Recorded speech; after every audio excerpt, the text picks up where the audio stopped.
জীবনে ধৈর্য ছাড়া কোনো গতি নাই। তুমি কি করবা জীবনে বলো? প্রত্যেকটা কাজেই ধৈর্য লাগবে। ব্যবসা ধৈর্যের দরকার আছে না নাই? চাকরি পাচ্ছেন না, চাকরি পাওয়ার জন্য ধৈর্যের দরকার যুবক ভাইরা, আছে না নাই? আছে না নাই? জীবনের প্রত্যেকটা মুহূর্তে মুহূর্তে ধৈর্য লাগবে। আর আমার বোনদেরকে বলবো, বোনেরা, যুবকদের জীবনে যদি আসতে হয় খাদিজার মতো আসবেন। কেন আসবেন? এই জন্য আসবেন যে খাদিজা নবীর হাত তখন ধরেছিল যখন নবী শূন্য পকেটের পুরুষ ছিলেন। আর মেয়েরা এখন সেই পুরুষের হাত ধরতে চায় যার পকেট ভর্তি টাকা আর টাকা। কিন্তু সেই মেয়ের বোঝা উচিত, যদি আজকে আমি এমন যুবককে বিয়ে করি যার টাকা পয়সা খুবই কম, আমার বিয়ের পরে সে যদি প্রতিষ্ঠিত হয়, সে তো সবচেয়ে বেশি তার বউকেই ভালোবাসবে। মেয়েরা বোঝে না, আগেই খোঁজে পকেট ভারী কার বেশি। না না না, নবীর সঙ্গে খাদিজার বিয়ে হয়েছে এমন অবস্থায় যখন নবীর কাছে কিচ্ছু ছিল না। সুবহানাল্লাহ পড়বেন না আপনারা সবাই? এবার বিয়ের পরে সংসার শুরু হলো। আচ্ছা, সংসারে কয়েকটা হাদিস কি বলা যাবে নাকি আমাকে আগেই শেষ করে দেওয়া লাগবে? 12টা বেজে গিয়েছে, আমি কি আমার হাদিসগুলো বলতে পারবো যুবক ভাইরা? ইনশাআল্লাহ। আপনাদের উপরে আমি খুশি কেন জানেন? এই দেখেন পুরো ওয়াজ কত দূর আসলাম, কোনো যুবক ডান বাম নাই, উঠাউঠি নাই। এই জন্য বলি কক্সবাজার আসলেই হচ্ছে মাহফিলের রাজধানী, ঠিক কিনা বলার জন্য। তবে হ্যাঁ, একটা আবদার আছে। আমি একজন যুবককে চাই, যে যুবকের বিয়ে টিয়ে কিচ্ছু হয় নাই, সিঙ্গেল যুবক, সে দাঁড়িয়ে 3টা তাকবীর দিবে বাঘের বাচ্চার মতো। কে আছে? কেউ নাই? হ্যাঁ, জোরে সোরে তাকবীর দিবা, লিল্লাহি তাকবীর দিবা 3 বার জোরে। পারবা তো? দাও।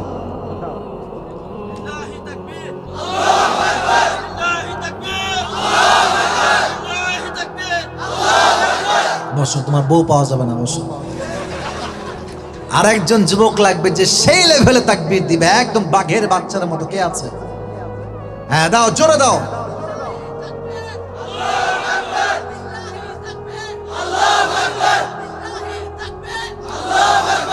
তোর বউ মোটামুটি পাওয়া যাবে। এবার আমার সঙ্গে তাকবীর দেন সবাই মিলে। আপনাদের আওয়াজ খুব বেশি একটা নাই, এটা জোরে সোরে তাকবীর দেন। লিল্লাহি তাকবীর। আল কোরআনের আলো, আল হাদিসের আলো, কোরআন হাদিস যেখানে, আলেম ওলামা যেখানে। বিয়ের পরে শুরু হয়ে গেল মক্কার মাঝে কানা ঘোষা। কারণ হচ্ছে খাদিজা এত ধনী ছিল যে মক্কার প্রত্যেকটা যুবক তাকে বিয়ে করার জন্য স্বপ্ন দেখত। আর সে সমস্ত প্রপোজাল রিজেক্ট করে সবচেয়ে গরিব যেই যুবক তাকে বিয়ে করেছে। মক্কার সমস্ত কাফেরদের মাথা গরম যে এত গরিব যুবক খাদিজা বিয়ে করেছে, ওর সঙ্গে আর কোনো কথা নাই। সবাই মিলে স্লোগান তুলল, খাদিজাকে আমরা সামাজিকভাবে বয়কট করলাম, তার সঙ্গে কোনো ব্যবসা হবে না, কোনো ডিল হবে না, কোনো কিচ্ছু আর হবে না, সব বাদ তার সঙ্গে। সামাজিকভাবে বয়কট করলাম খাদিজাকে। এবার এই খবর খাদিজার কানে এসে পৌঁছালো যে মদিনার মক্কার লোকেরা আমাকে সামাজিকভাবে বয়কট করেছে। এবার তিনি খুব চালাক ছিলেন, ওনার বিশাল টাকা পয়সা, তো বিশাল বড় একটা আয়োজন করলেন, সব লোককে ডাকলেন, দাওয়াত দিলেন। সব মক্কার কাফেররা, ধনী যত আছে সব আসছে, আয়োজন হয়েছে। যখন সবাই খেতে বসেছে, এদিকে আমার বডিটা দেখেন, সবাই বসে আছে সামনে এরকম ভাবে খাওয়ার জন্য। খাদিজা এবার সামনে দাঁড়িয়েছে সব কাফেরদের সামনে, বড় লোক ধনী। বলছে, আচ্ছা, একটা ভাষণ দিলেন যে আমি মক্কার সবচেয়ে সুদর্শন যুবক মুহাম্মদকে আমার স্বামী হিসেবে গ্রহণ করেছি। সুবহানাল্লাহ পড়লেন আপনারা সবাই? এবার তিনি সবাইকে বললেন, এই মক্কার ভাইয়েরা, আপনাদের সমস্যাটা কি আমাকে আপনারা এবার বলেন, সমস্যাটা কোথায়? কি সমস্যা? আপনারা পছন্দ করেন না কেন আমার স্বামীকে? তো সবাই বলছে কোনো সমস্যা নেই, সমস্যা একটা, you are the richest women in Mecca. তুমি হচ্ছে সবচেয়ে ধনী রানী। তুমি বিয়ে করলে একজন যুবক, যে যুবক গরিব, তুমি তাই কেন বিয়ে করলে? এটা আমাদের সবচেয়ে বড় সমস্যা। বলছে, ও তাই, এটাই সমস্যা? তো শোনো, একটা প্রশ্ন করি, সবাইকে বলবা, জবাব দিবা। কি প্রশ্ন? বলছে, আচ্ছা বলো, আমি মানলাম যে আমার স্বামী কোনো টাকা পয়সা নাই, তাই মানলাম, এটা আমি একমত। তবে বলো, আমার স্বামীর চরিত্রের মতো কোন চরিত্র এই মক্কার তল্লাটে অন্য কোনো পুরুষের কি আছে? তার এক বাক্যে বলল, কারো নাই। বললেন না? উনি বললেন, এবার বলো, আমার স্বামীর মতো বিশ্বস্ত যুবক এই তল্লাটে আর দ্বিতীয় কেউ কি আছে? সবাই এক বাক্যে বলল, তোমার স্বামী হচ্ছে সবচেয়ে বিশ্বস্ত মানুষ। সমস্যা কোথায়? কি নাই? টাকা নাই। বলছে, আচ্ছা, এটা আমি এখনই সমাধান দিচ্ছি। আমি মক্কার সমস্ত মান্যগণ্য ব্যক্তির সামনে ঘোষণা দিচ্ছি, আমি খাদিজার যত স্থাবর অস্থাবর ব্যবসা, টাকা, ব্যাংক ব্যালেন্স, জমি জামা যা কিছু আছে, আমি সবার সামনে ঘোষণা দিয়ে সব সম্পত্তি আমার স্বামীর জন্য লিখে দিলাম। এবার বলো, কি আপত্তি? কি আপত্তি তোমাদের? বলো এবার। সবাই তো চুপ, কারণ মুহাম্মদ হচ্ছে এখন পুরো আরব বিশ্বের সবচেয়ে বড় ধনী। সুবহানাল্লাহ পড়েন। দেখছেন, মেয়ে মানুষ ভালো হইলে কত ভালো হয়। মেয়ে মানুষ ভালো হইলে ভালোর ভালো হয়, আর খারাপ হইলে এতটাই খারাপ হয়, স্বামী, শ্বশুর, শাশুড়ি, সমস্ত পরিবারের প্রত্যেকটা সদস্যকে সে ধ্বংসত্বের তার প্রান্তে পৌঁছে দেয়। ঠিক কিনা বল? কিন্তু মেয়ে যদি দিনদার হয়, নেককার হয়, তোমার জীবনটা যে কি শান্তির হবে তুমি টেরই পাবা না। তুমি বুঝবাই না যে যন্ত্রণা কারে কয়। আমি তো, এটা আমার একটা personal point of view. I don't know whether you will agree with this or not, but I want to talk about it. কথা হচ্ছে এইরকম, যার কাছে নেককার দিনদার স্ত্রী আছে, তার টাকা পয়সা থাকলেও কি না থাকলেও কি, কারণ সে সবচেয়ে দামি সম্পদ পেয়ে গিয়েছে। তার মতো সুখী মানুষ আর কেউ হতে পারে না। এজন্য বারবার বলি, আল্লাহর কাছে একজন জীবন সঙ্গিনী ভিক্ষা চাবা। সব সময় তাহাজ্জুদে, পাঁচ ওয়াক্ত নামাজে, সেজদায় আল্লাহকে বলবা, আল্লাহ তুমি আমাকে এমন একজন জীবন সঙ্গিনী দান করো, যাকে পাওয়ার পরে আমার পুরো জীবনটা সমস্ত গুনাহ থেকে হেফাজত হয়ে যাবে। আল্লাহ তুমি আমাকে এমন একজন জীবন সঙ্গিনী দান করো, যাকে পাওয়ার পরে আমি তোমাকে চিনতে পারবো। তুমি আমাকে এমন এক জীবন সঙ্গী দান করো যে আমাকে তোমার কাছে নিয়ে যাবে। তুমি আমাকে এমন এক জীবন সঙ্গী দান করো, যাকে পাওয়ার পরে দুনিয়ার সমস্ত চাহিদা আমার মন থেকে দূর হয়ে যাবে। ঠিক কিনা বলেন যুবক ভাইরা? এই দোয়াটা বেশি বেশি করবেন। আমি সবার জন্য দোয়া করলে সবাইকে খাদিজার মতো চরিত্রবান নারী সকলের জীবনে দান করো। সকলে পড়া আমিন। কিন্তু অবাক করা হাদিস হচ্ছে, বেশ কয়েকদিন যখন সংসার হয়ে গেল, মরুময় আরব নগরে বিশাল একটা অভাব দেখা গেল। এটাকে বলা হয় মহামারী। কি মারি যুবক ভাইরা? মহামারী যখন আসে দেখবেন মানুষ সব অসুস্থ হয়ে যায়। ধান হয় না, ক্ষেত হয় না, কোনো ফসল থাকে না, কিচ্ছু থাকে না, অভাব, অভাব আর অভাব। এই অভাবে বড় একটা শিক্ষা আমার যুবকদের জন্য আছে। এত অভাবের মাঝে কেউ দাঁড়ায়নি কারো পাশে। খাদিজা তার সমস্ত সম্পত্তি গরিব দুঃখীদের মাঝে বিলীন করে দিয়েছে। দেখবেন যারা প্রকৃতপক্ষের নেতা, এরা মানুষের পাশে সুখেও থাকে দুঃখেও থাকে। আর যারা বাটপাট টাইপের নেতা, হয়তো কক্সবাজারে নাই অন্য জায়গায় থাকতে পারে, যারা বাটপাট টাইপের নেতা, এরা দেখবেন খালি ভাষণ দেয় চেয়ারে আর মাইকে, কিন্তু কাজের সময় থেকে হারি কেন্দ্র খুঁজে পাওয়া যায় না। ঠিক কিনা বলেন? বাট এটা প্রমাণ হয়েছে বাংলাদেশের মাটিতে, যারাই দেশের টাকা, দশের টাকা মেরে খেত, এদের বেশিরভাগ নির্বাচন ক্যান্ডিডেট যারা ছিল, এরা ভোট পায় না। ঠিক কিনা বলেন যুবকেরা? একটা বদমাইশ আছে, সারা জীবন নাচ গান করে, হ্যাঁ, নর্তকীগিরি করে সংসদে গিয়ে আলেমদের বিরুদ্ধে সে বক্তব্য দেওয়ার চেষ্টা করে। এবার খাইছে বাস, খুব ভালো হয়েছে, খুব ভালো, খুব ভালো হয়েছে। যারা সারা জীবন নর্তকীগিরি করবে আর দেশের নেতৃত্ব দিবে, এটা মুসলমান ঘরের সন্তান বরদাস্ত করতে পারবে না। ঠিক কিনা বলেন? সারা সম্পদ সব দান করে দিয়েছে মানুষের কল্যাণে। এবার দেখেন স্বামী কারে কয়। যখন বিয়ে করেছিল, এই কথা বুঝবেন, প্রশ্ন উত্তর দিবেন বুঝে, খালি হু হ্যাঁ হ্যাঁ ঠিক ঠিক না না না, এটা ওয়াজ না, বুঝে। যখন তিনি খাদিজাকে বিয়ে করেছেন, তখন কি খাদিজা গরিব ছিল না ধনী ছিল? এখন সব দান করে দিয়ে তিনি এখন গরিব হয়েছেন না ধনী হয়েছেন? গরিব হয়েছেন। এবার দেখেন স্বামীর ভালোবাসা কারে কয়। সব দান করে দিয়ে একদম নিঃস্ব, কিচ্ছু নয়, চাল ডালও নাই, মাত্র 3টা রুটি আছে বাসায়। যুবক ভাইরা, কয়টা রুটি? আল্লাহু আকবার, আল্লাহু আকবার, আল্লাহু আকবার। 3টা রুটি মাত্র। এক গরিব আসছে, বলছে খাদিজা বড্ড অভাবে আছি, কিছু হবে খাওয়ার জন্য। 3টা রুটি তার জন্য ছিল, নবীর জন্য ছিল। খাদিজা কোনো চিন্তা ছাড়াই 3টা রুটি তাকে দান করে দিয়েছে। হাদিস তো শেষ হয়নি, এখন আরো বাকি আছে। আরেকজন আসছে, খাদিজা বড্ড অভাব, হবে কিছু, দিবা কিছু। ভাবছে কি দেওয়া যায়, কি দিব, ফিরায় দিবে না, খালি হাতে ফিরায় দিবে না। তো চতুর্পাশে তাকাচ্ছে, কি আছে কি আছে কি আছে। দেখছে খাটের উপরে ছোট্ট একটা চাদর রাখা আছে, যে চাদরটা মুড়ি দিয়ে বিশ্বনবী বাহিরে যান এবং ঘুমানোর সময় চাদরটা মুড়ি দিয়ে ঘুমান। উনি বললেন তুমি একটু থামো, আমি I am just coming within an hour, 1 ঘন্টায় আসছি, একটু থামো। এবার তিনি চাদরটা নিয়ে বাজারে গেলেন। বাজারে গিয়ে চাদরটা 6 দিরহামে বিক্রি করলেন এবং ওই 6 দিরহামটা তাকে আল্লাহর জন্য দান করে দিলেন। নবীজি আসছেন। ভালো যাকে আপনি বাসবেন না, তার থেকে ব্যাখ্যা নাও লাগবে না, তার চেহারা দেখলেই বুঝবেন যে সে ভালো আছে না খারাপ আছে।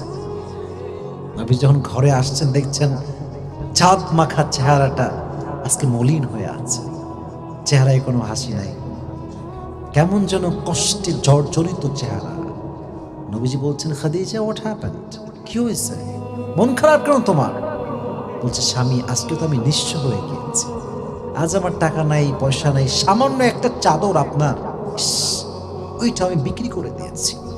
নবীজি বললেন, যখন তোমার সব ছিল তখনও ছিলাম আমি, আজ তোমার কিচ্ছু নাই, এখনো আমার, তোমার যেমন আমি আগে ছিলাম, আজও আমি তোমার তেমনই আছি।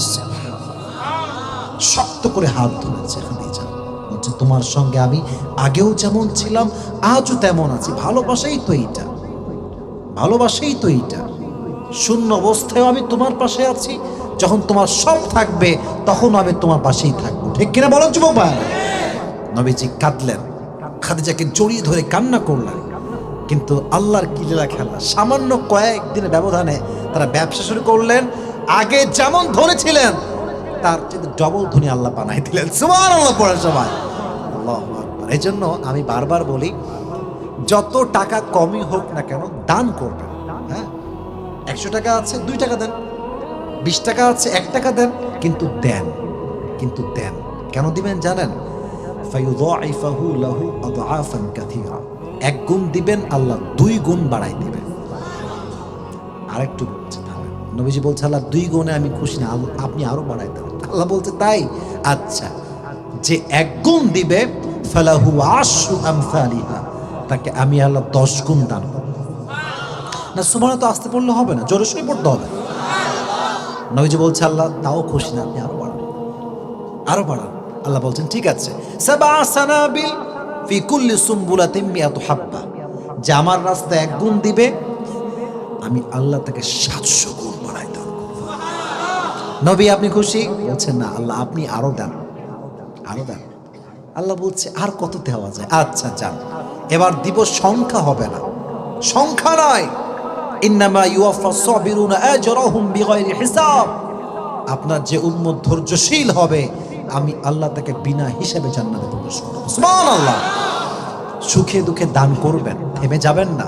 আর মাথায় রাখবেন, যাকে আপনি ভালোবাসেন তাকে আপনি শূন্য অবস্থায়ও ভালোবাসবেন, যখন সব থাকবে তখনও ভালোবাসবেন, তাহলে আপনার ভালোবাসার মূল্যায়ন করা হবে। ঠিক কিনা বলো যুবক ভাইরা? সর্বশেষ হাদিস বলবো, তারপরে আমরা দোয়ার দিকে যাব। রাজি আছেন তো ইনশাআল্লাহ? আচ্ছা বলেন, নবীর সঙ্গে যখন খাদিজার বিয়ে হয়, নবীর বয়স ছিল কত? মাশাআল্লাহ, রাইট আনসার। বলেন কত? 25। এবার বলেন, খাদিজার বয়স ছিল কত? এবার মানে ভুলে গেছেন, বলেন না কত ছিল? তাহলে বয়সের ডিফারেন্স কত বছর? মোট 15 বছর। নবী যে ওহী পেয়েছেন, নবুয়ত পেয়েছেন কত বছর বয়সে? 40 বছর বয়সে। যখন নবীর উপর প্রথম আয়াত নাজিল হলো, ইকরা বিসমি রাব্বিকাল্লাযী খালাক, read, in the name of your Lord, পড়েন আপনার প্রভুর নামে যিনি গোটা বিশ্বকে সৃষ্টি করেছেন। ওহী নাজিল হওয়ার সঙ্গে সঙ্গে নবীজি ওহীর চাপে ভাড়ে থর থর থর থর করে কাঁপতে লাগলেন। ঠান্ডা, কাঁপছেন থর থর করে। সোজা গারে হেরা থেকে চলে আসছেন বাসাতে খাদিজার কাছে। এসে বলছে, আমাকে চাদর দাও, আমাকে ঢেকে দাও। চাদর দিয়ে নবীজিকে শক্ত করে এরকম ঢেকে দেওয়া হয়েছে। তিনি কাঁপছেন শীতে থর থর থর থর করে, কিন্তু টেনশন মাথায় যে কি হলো আমার সাথে, এটা আমি কি পেলাম, কোন দৌলত পেলাম, টেনশনে আছে। কিন্তু বউয়ের কাজ দেখেন, বউ তো হবে সেই বউ যেই বউ তার স্বামীর কষ্টকে নিমিষেই দূর করতে পারবে। ঠিক কিনা বলেন যুবকেরা? কিছু বউ আছে দেখবেন স্বামী কষ্টে পড়লে ওর পেইন আরো বাড়ায় দেয়, ওর ডিপ্রেশন আরো বাড়ায় দেয়। স্বামী অনেক সময় বউয়ের চাপে হার্ট অ্যাটাক করে মরেও যায়। ঠিক কিনা বলো যুবক ভাই? খাদিজা বলছে, নবীজি আপনি বসেন, বসেন, এবার শোনেন আমি কি বলি। আপনাকে আল্লাহ সবচেয়ে বেশি ভালোবাসেন। কাল্লা ওয়াল্লাহি মা ইউযিকাল্লাহু আবাদা ইন্নাকা লাতাসিলুর রাহিম। ও নবী, আপনার ব্যবহার তো অনেক সুন্দর। ওয়া তাহমিলুল কাল্লা, আপনি তো অসহায় মানুষের সম্বল। ওয়া তাকসিবুল মাদুম, যার টাকা নাই, পয়সা নাই, ইনকাম নাই, তাকে আপনি সহযোগিতা করেন। ওয়া তুকরিল যায়ফ, আপনি মেহমানকে মেহমানদারি করেন। ওয়া তুঈনু আলা নওয়াইবিল হক, যারা সত্যের পথ থাকে তাদের নবী আপনি নিজে সহযোগিতা করেন। সুবহানাল্লাহ পড়লেন না আপনারা? এর মূল সারাংশ আমি বলছি।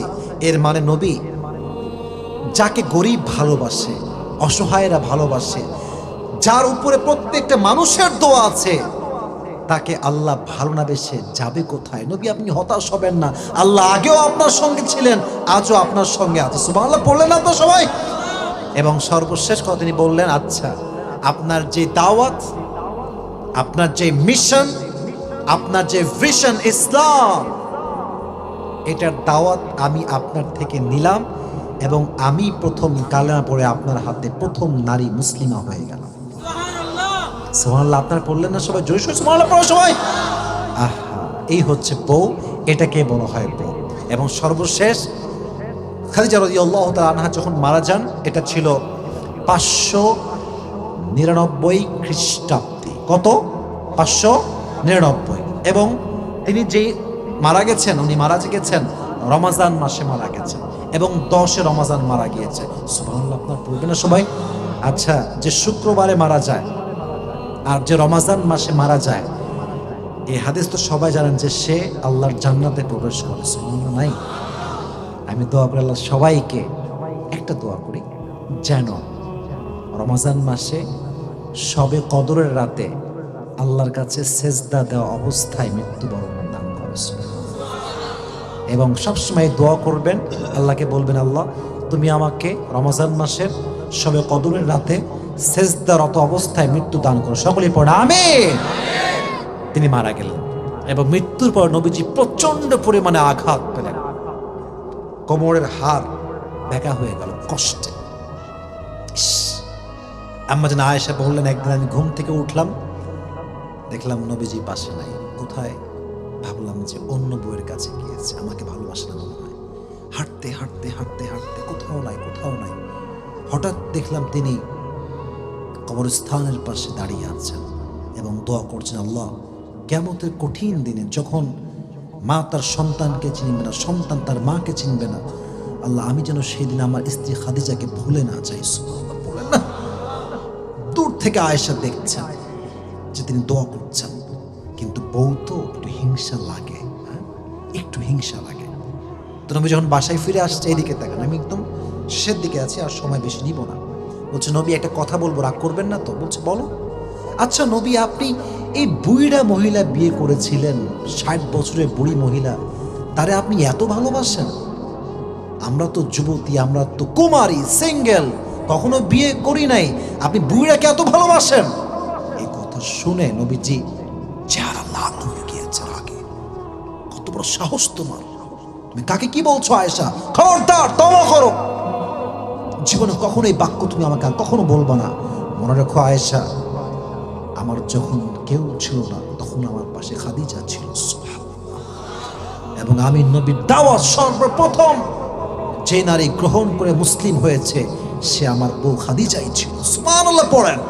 সে আমার দুর্দিনের সাথী, তাকে আমি ভুলবো কেমন করে, ভুলবো কেমন করে। আর এক হাদিসে আসছে আম্মা জান আয়েশা বলতেন যে আমাদের বাড়িতে গোস্ত খুবই কম রান্না হতো, 2 মাস 3 মাস পর একবার 2 বার, তাও হতো না, অনেক সময় হতোই না। শেষ হাদিস বলছে কিন্তু যখনই এক টুকরা গোস্ত কম বেশি যাই হোক, হাফ কেজি 1 কেজি যাই রান্না করা হতো, নবীজি গোস্তে কয়েক টুকরা নিয়ে পুরো মদিনায় খুঁজতেন যে কোথায় আছে খাদিজার বান্ধবীরা। যাকেই পেতেন, যেহেতু খাদিজার সে বান্ধবী ছিল, সেই সুবাদে তিনি তাকে গোস্ত খাওয়াতেন। সুবহানাল্লাহ পড়লেন আপনারা সবাই। তিনি তার বউকে প্রচন্ড পরিমাণে ভালোবাসতেন। এই জন্য আমরা ট্রাই করব এমন মেয়েকে বিয়ে করার যারা খাদিজার চরিত্রবান হবে। যোগ ভাই রাজি আছেন তো ইনশাআল্লাহ? এই টিকটক মার্কা সারাদিন টিকটক করে, বেপর্দা, চরিত্রের ঠিক নাই, 10-12টা প্রেম করে বেড়ায়, এরকম মেয়েকে বিয়ে করবা, তুমি যে এমন ছ্যাঁকা খাবা তুমি সোজা বেকা হয়ে যাবা। ঠিক কিনা বল? এরকম মেয়েকে বিয়ে করবো খবরদার। হ্যাঁ, কখন বিয়ে করবা আমার কথাগুলো একটু বুঝবে না। যদি কোনো মেয়ে বেদিন হয়, টিকটক করে, জিন্সের প্যান্ট পরে, একদম পর্দাহীন একটা মেয়ে, বাট সে তোমাকে ওয়াদা করেছে যে তোমাকে যদি আমি পেয়ে যাই আমি জীবনের সমস্ত চাহিদা বাদ দিয়ে দিব, বোরকাওয়ালি হব, পর্দাশীল হব, দেন তুমি ভাবতে পারো যে তাকে বিয়ে করা যায় কি যায় না। যদি তোমার মাধ্যমে একজন মেয়ে দিনের পথে ফিরে আসে, দোষ কোথায়? কথা ঠিক আছে না যুবক ভাইয়েরা? যদি আমার দ্বারা একজন মেয়ে পর্দাশীল হয়ে যায়, দোষটা কোথায়? মনটাকে বড় করবা। আপনারা সবাই সানা খানের নাম শুনছেন, বলিউডের নায়িকা। সে কিন্তু একজন মুফতিকে বিয়ে করেছে এবং স্টিল শি ইজ হ্যাপি, ভালো আছে। ইউটিউব দেখবেন আপনারা। উদ্দেশ্য নাম নেওয়া নয়, উদ্দেশ্য হচ্ছে একটা, যেই মেয়ে দিনের পথে ফিরে আসতে চায় তাই খোটা মাইরেন না, তাকে গালি দিয়েন না, তাকে অ্যাপ্রিসিয়েট করেন। আজকের পর্দাহীন নারী কালকে পর্দাশীল নারী হয়ে যাবে। ঠিক কেনা বলো যুবক ভাই? আল্লাহ প্রত্যেকটা যুবককে আম্মা জান খাদিজার মতো নারীকে বিয়ে করার তৌফিক দান করুন, সকলে পড়া আমিন। এবার কয়েকটা শিক্ষা বলছি, শিক্ষা বলেই আমরা দোয়া করব। তাকবীর দেন সবাই মিলে, লিল্লাহি তাকবীর। এবং বারবার বলি, শেষ ভালো যার সব ভালো তার। আমাদের শেষটা অসাধারণ চমৎকার হয়েছে। তবে হ্যাঁ, ওয়াদা করেছিলাম আমরা সবাই কি করে যাব ইনশাআল্লাহ? যাবেন তো ইনশাআল্লাহ সবাই? 1 নাম্বার শিক্ষা, প্রথম শিক্ষা মাথায় রাখবেন, আপনার মেয়ে কিংবা মা অথবা আপনার বোন যেই হোক, যদি তারা, আচ্ছা কথা বুঝতে কোনো সমস্যা হচ্ছে না তো আমাদের, যদি তারা পড়াশোনা করতে চায়, করাবেন, করাবেন, নিজে নিয়ে যাবেন, অথবা মা নিয়ে যাবে, অথবা আব্বা নিয়ে যাবে। বাট এই কথা কখনো বলবেন না যে মেয়ে মানুষের পড়াশোনা কিসের। না না, খাদিজা তৎকালীন সময়ে সবচেয়ে একজন শিক্ষিতা নারী ছিল। সুবহানাল্লাহ পড়লেন না? আমি আমারটা বলি, আমার বোন যখন, মানে আমি যখন মাদ্রাসায় পড়তাম, আমার বোন পড়তো স্কুলে, তো আমি এটা সহ্য করতে পারতাম না, কারণ আমি স্কুলে ব্যাপারে জানি যে এখানে পর্দার কোনো ঠিক নাই, মেয়ে ছেলে একসঙ্গে ফ্রি মিক্সে ক্লাস করে। তাই বাপকে সবসময় বলতাম যে তুমি কি করছো এইটা, আমার বোনকে তুমি কেন পড়াচ্ছ এইটা। তখন বুঝতাম না, এখন বুঝি যে মেয়ে যদি পর্দা ঠিক রাখতে পারে তার পড়াশোনা করতে কোনো সমস্যা নেই। ঠিক কিনা বলো যুবক ভাইয়ের আমার? 1 নাম্বার, মেয়েদেরকে এই সিস্টেমটা দিবেন যেন তারা পর্দার সঙ্গে পড়াশোনা করতে পারে। 1 নাম্বার। 2, জীবনে যদি বিয়ে না হয়, মানে মেয়ে খুঁজতেছে মেয়ে পাচ্ছেন না, ছেলে খুঁজতেছে ছেলে পাচ্ছেন না, টেনশন করবেন না। দিন যত বেশি যাবে মাথায় রাখবেন আল্লাহ আপনাকে অপেক্ষা করাচ্ছে, কারণ আল্লাহ আপনাকে সর্বোচ্চ উত্তমটা দান করবে। সুবহানাল্লাহ পড়ে সবাই। এটা কি সত্যি না মিথ্যা? কারণ খাদিজা তার সবচেয়ে বড় এক্সাম্পল। স্বামীরা মারা গিয়েছে, সর্বশেষ তিনি যে ধৈর্য ধারণ করেছেন, স্বামী হিসেবে কাকে পেয়েছেন? শেষ নবী মুহাম্মদুর রাসূলুল্লাহ সাল্লাল্লাহু আলাইহি ওয়াসাল্লাম। তাহলে বিয়ে যদি না হয়, ভালো পাত্র যদি খুঁজে না পান, ভালো পাত্রী যদি খুঁজে না পান, অভিযোগ করবেন না ধৈর্যশীল হবেন। আমি আবার বলছি, অভিযোগ করবেন না ধৈর্যশীল হবেন। আল্লাহ সবাইকে ধৈর্যশীল হওয়ার তৌফিক দান করুন, সকলেই পড়া আমিন। 3 নাম্বার মেসেজ, যখন আপনার বিয়ে হয়ে যাবে, বিয়ে হওয়ার পরে স্বামী এবং স্ত্রী মাথায় রাখবেন, দিন কখনো ভালো যাবে, দিন কখনো খারাপ হবে, বাট উভয় অবস্থায় একে অপরের হাত শক্ত করে ধরতে হবে। যেমন নবীজি খাদিজার হাত তখন ধরেছে যখন খাদিজার সমস্ত সম্পত্তি হারিয়ে গিয়েছে, ঠিক কিনা বলেন যুবক ভাইয়ারা? এজন্য জীবন সঙ্গিনীর হাত সবসময় আঁকড়ে ধরতে হবে, যেন আঁকড়ে এমনভাবে ধরবেন যে ভালো অবস্থায় আমি তোমার সঙ্গে আছি, খারাপ অবস্থায় তোমার সঙ্গে আমি আছি। যদি এই গুণটা রাখতে পারেন, আপনার পুরো বিবাহিত জীবনটা আল্লাহ তাআলা তার বরকত দ্বারা ভরপুর করে দিবে। সুবহানাল্লাহ। আপনার সবাই, সর্বশেষ মেসেজ হচ্ছে এই, যদি আপনি বউ হন, মানে ওই যে বোনেরা যেখানে আছেন, মাইকের সাউন্ড তো যাচ্ছে ওদিকে, যদি আপনি একজন বউ হন, বউ স্বামীর জন্য মানসিক শান্তির কারণ হবেন, যেমনটা খাদিজা নিজে ছিলেন। হ্যাঁ, যখন ওহী নাজিল হয়েছে নবীজি থর থর থর থর করে কাঁপছেন, তখন তিনি কি বলেছেন যে স্বামী, আপনাকে প্রত্যেকটা মানুষ ভালোবাসে, প্রত্যেকটা মানুষের দোয়া আপনার সঙ্গে আছে, যার জন্য গরিবের দোয়া আছে, তার টেনশনে কোনো কারণ নাই। সুবহানাল্লাহ পড়লেন না আপনি? খাদিজার একটা বাক্যে নবীর সমস্ত কষ্ট দুঃখ দূর হয়ে গিয়েছে। অতএব বউ হবেন এমন যেন স্বামীর জন্য মানসিক শান্তির কারণ হন। এবং যুবকদেরকে বলবো, যুবকেরা স্বামী হবা এমন যে তোমার বইয়ের জন্য তুমি একজন মানসিক শান্তির যুবক হতে পারো। তুমি যত চরিত্রবান যুবক হবা বইয়ের জন্য, আল্লাহ বলছেন তোর জান্নাত পাওয়ার জন্য তোর স্ত্রীর সার্টিফিকেট লাগবে। যদি স্ত্রীর সার্টিফিকেট ঠিকঠাক হয়, আল্লাহ স্বামীকে জান্নাতে প্রবেশ করাবে। সুবহানাল্লাহ পড়লেন না আপনারা সবাই? আল্লাহ আমাদেরকে এই 4টা মেসেজ অনুযায়ী আমল করার তৌফিক দান করুন, সকলে পড়ে আমিন। এবং প্রত্যেকটা নারীকে আল্লাহ তাআলা খাদিজার চরিত্রবান হওয়ার তৌফিক দান করুন, সকলেই মন খুলে পড়ে আমিন।